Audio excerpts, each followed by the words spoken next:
Hello, grade 7 students. Ang ating next lesson is about frequency distribution. So, I made this video para sa mga hindi nakaka-attend minsan ng mga GMeet para pwede niyong balik-balikan po itong video na to. Pwede niyong i-replay kapag medyo may hindi magets. Okay?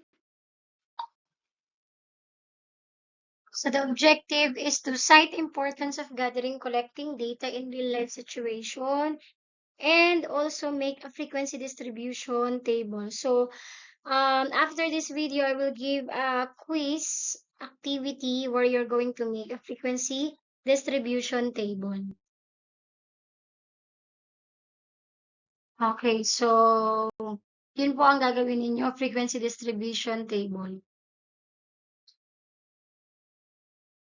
So Group data are data that have been organized into groups from the raw data. So that a frequency distribution of those groups serves as a convenient means of summarizing or analyzing the data. So, pag marami na yung ating mga data, halimbawa, scores ng buong section ninyo, ilang kayo? 40 plus kayo, di ba? Lalo na pag mas marami ng data, gumagawa ng frequency distribution para magiging summary na siya ng kabuuan ng data para hindi masyadong madami yung mga scores na nakikita nyo. So, naka-table na siya. Yun po ang gagawin po ninyo later. So, ito yung example ng isang group data na naka-frequency distribution table na. So, halimbawa, grades. Grades na from 66 to 70.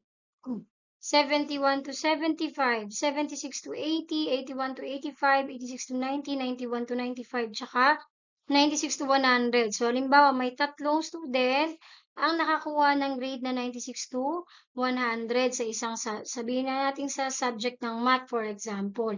Tapos, may 4 students sa section na yon na nakakuha ng grades na 91 to 95.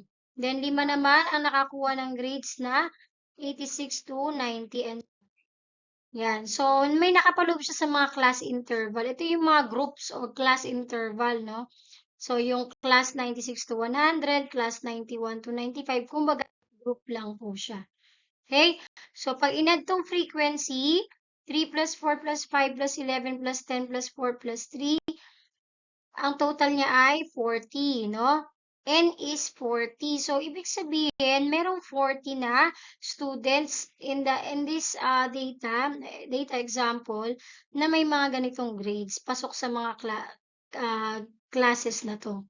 Okay? So, 40 lahat. Next, meron tayong tinatawag na class mark. Yung class mark ay midpoint o gitna ng bawat class. Ito yung bawat class ha, hindi class sa school ha, kundi groupings, kumbaga pinag-group yung mga grades. So, dito sa class interval na 96 to 100, ang gitna niyan ay 98. 5 kasi yan 96, 97, 98, 99, 100. So, 5 yon. So, kung 5 yon, yung gitna nun ay yung pangatlo. At ang pangatlo nun ay 98. So, another way para makuha yung class mark ay i-add natin tong upper limit. This one is called upper limit, class upper limit. Ito naman ay class lower limit. So, yung dulo. Dulo sa dulo ng bawat class. So, i-add natin to and then divided by 2. So, 100 plus 96 equals 196 divided by 2. The answer is 98. Ganon din dito, 91 plus 95 is 186 divided by 2 is 93. Okay, so gitna lang siya lagi. Ang gitna ng 76 to 80 ay 78. So midpoint siya lagi ng bawat class. Okay, yan yung class mark. Then, FIXI naman ay pinag-multiply na frequency at saka class mark. So, 3 times 98 is 294. 4 times 93 is 372. So, ita-times lang gamit ang calculator para mas mabilis. And then, 5 times 88 is 440. 11 times 83 is 930. 10 times 78 is 780. And 4 times 73 is 262. 92, and then 3 times 68 is 204. Pag nakuha na lahat ng product ni frequency and class mark or FIXI, i-add po lahat yan. Ito total po lahat yan. So, 294 plus 372 plus 440 plus 913 plus 780 plus 292 plus 204 equals 3,295. So, ang total ay 3,295. Okay? So, ito kasi, gagamitin itong table na to. Pag na-prepare mo na yung buong table, ready ka nang mag-solve ng mean, median, and mode ng group data na to. Ang tawag na dito ay group data kasi malakihan na maramihan na yung data. Next naman ay yung cumulative frequency. So, i-add lang natin yung mga frequency. Sisimulan natin dito sa lower class. Ang frequency ay 3. So, copy lang yan. Sulat dito. Then, i-add natin pa isa-isa. 3 plus 4 equals 7. Lalagay po dito. Okay, then 7 plus 10 equals 17. 17 plus 11 equals 28. 28 plus 5 equals 33. 33 plus 4 equals 37. And 37 plus 3 equals 40. So, yung dulo na 40 dapat equal dun sa ating n na 40 din. Kasi pag hindi yan naging equal, meaning may mali sa pag-a-add ng frequency. Kasi 40 lahat yung datas natin. And then lastly, yung last column ay lower boundary. Para makuha yung lower boundary, titingin tayo sa lower limit ng bawat class. So dito, ang lower limit ay 96. Babawasan natin ng 0.5. So 96 minus 0.5 is 95.5. Dito naman, 91 minus 0.5 is 90.5. Then here, 86 minus 0.5 is 85.5. And then 81 minus 0.5 is 80.5 and so on. Ganun lang po. So ito po, ito yung magiging itsura ng ating frequency distribution table. At ganyan po yung gagawin ninyo.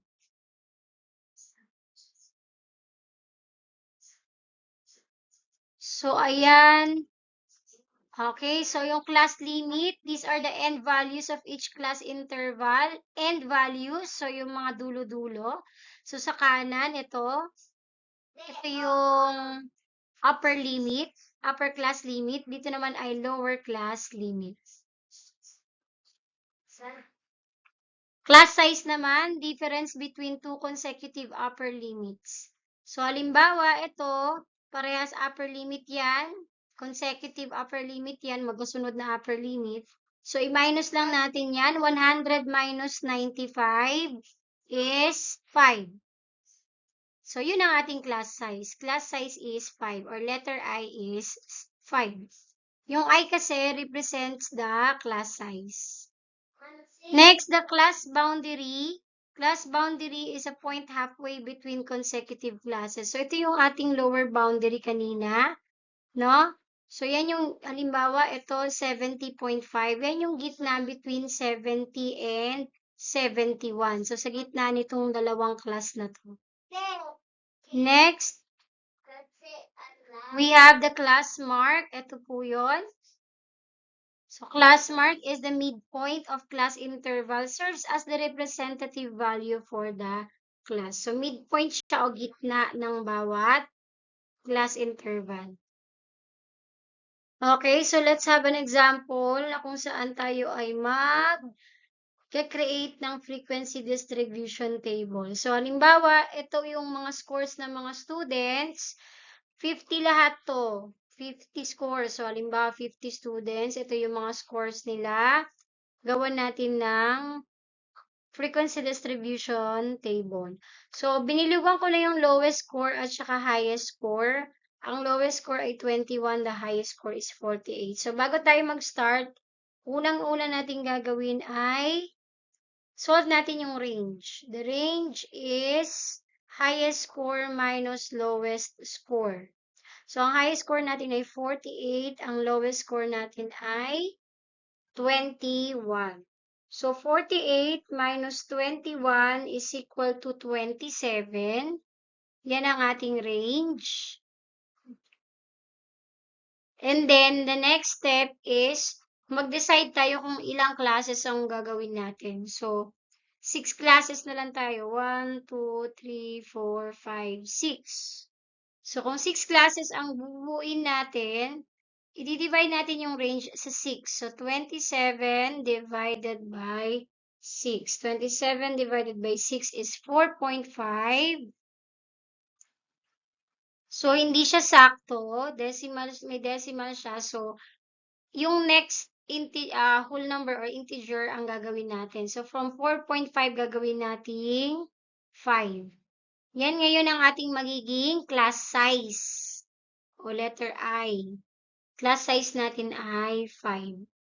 So, simulan na natin yung table. Ang lowest score natin ay 21. So, isulat natin sa baba, 21. Tapos, kung 5, so, ilan yon? 21, 22, 23, 24, 25. Tapos, since ang class size natin ay 5, mag-add lang tayo lagi ng 5. 21 plus 5 is 26, plus 5, 31, plus 5, 36, plus 5, 41, plus 5, 46. Ganon din dito.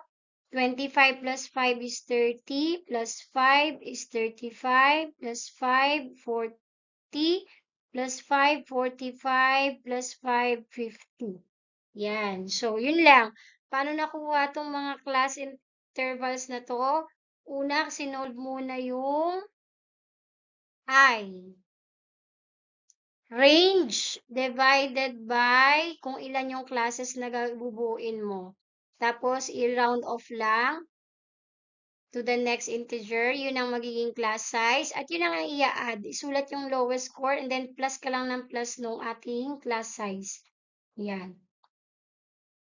Next ay magtatali na tayo. So, itatali muna natin. Simulan natin kay 41. Teka, dapat kita siya. Yan, 41. So, isulat natin. Dito siya pasok sa 41 to 45. Tapos, 33. Dito siya pasok sa pangatlo. Tapos, 47. Dito naman siya sa pinakataas. Next, 21. Yan, kina-cross out ko para siguradong lahat ay na-itali. So, 21. And then, 39. Dito. Ay, wait. Mali. Murahin natin. So, ang 39 ay dito sa pang-apat. Yan. Then, 26. Sa pangalawa, 30. Dito rin sa pangalawa, 39. Dito sa pang-apat. Tapos, 26 uli. Okay? Yan. So, lahat lang yan, ganyan lang po yung gagawin hanggang matapos mo, hanggang lahat ay maitali mo. No? Tapos, bago natin mabigay yung frequency niya. So, 24, 25, 34, 38, 20, 44. Wala to ah.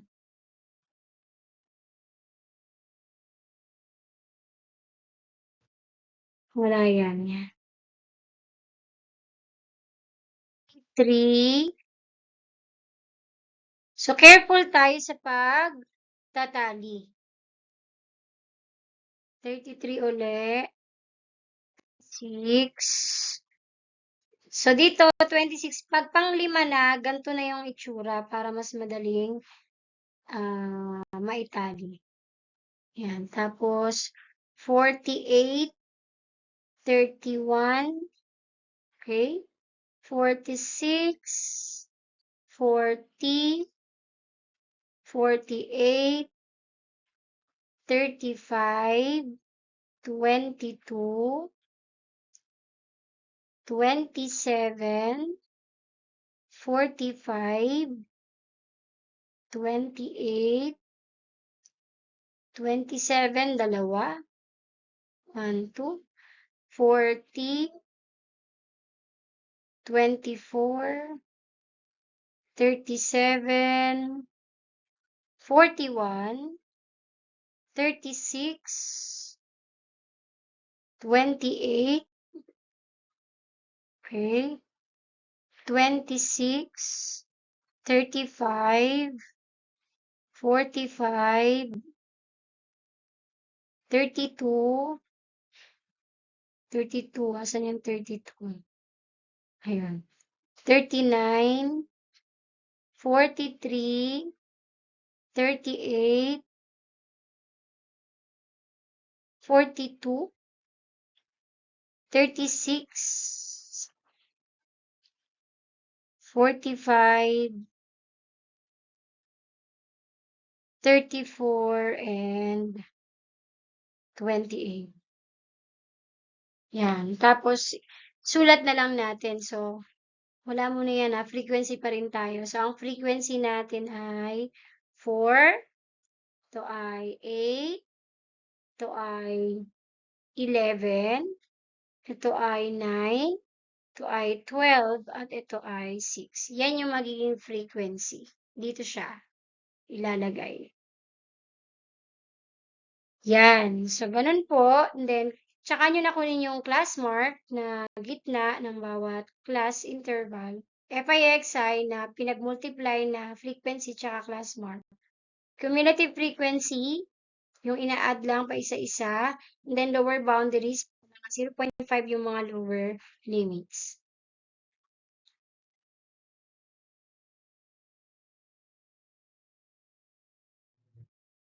Ayan. So, ito na yung kaninang class interval natin. Tapos, ito na yung table. Wala na yung tally marks, no?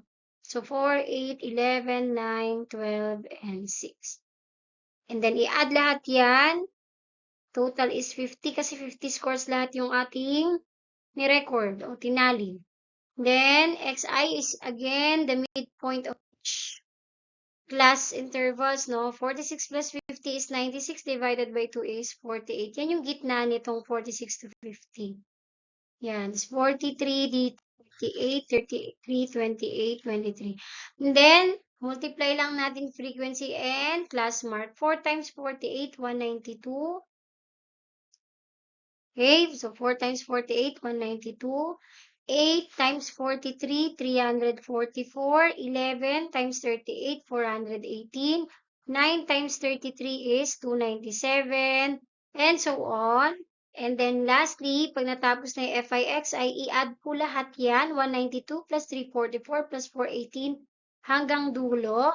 Yun po yung ating summation of FIXI o total niya, 1,725.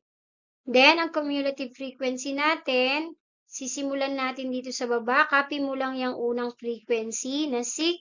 Then, i-add nyo pa isa-isa. 6 plus 12 equals 18.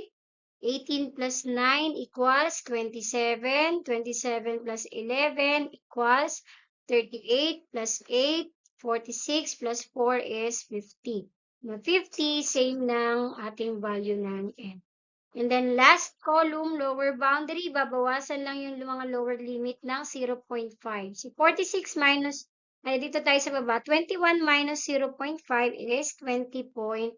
26 minus 0.5 is 25.5, and so on. So, yun lamang po ang ating frequency distribution table. No? So, yan, makikita mo rito, kung saan yung may pinakamaraming frequency, ito yon, ibig sabihin, karamihan ng may pinakamaraming score ay pasok dito sa range na o sa class interval na 26 to 30 points. Yan po. Okay? So, yun lamang muna. And then, sa susunod na po yung continuation na to na kung saan pag may frequency distribution table na ay pwede na mag-compute ng mean, median, and mode ng group data. Okay. So, I will send an activity na kayo ay magtatali at bubuo ng frequency distribution table. Thank you!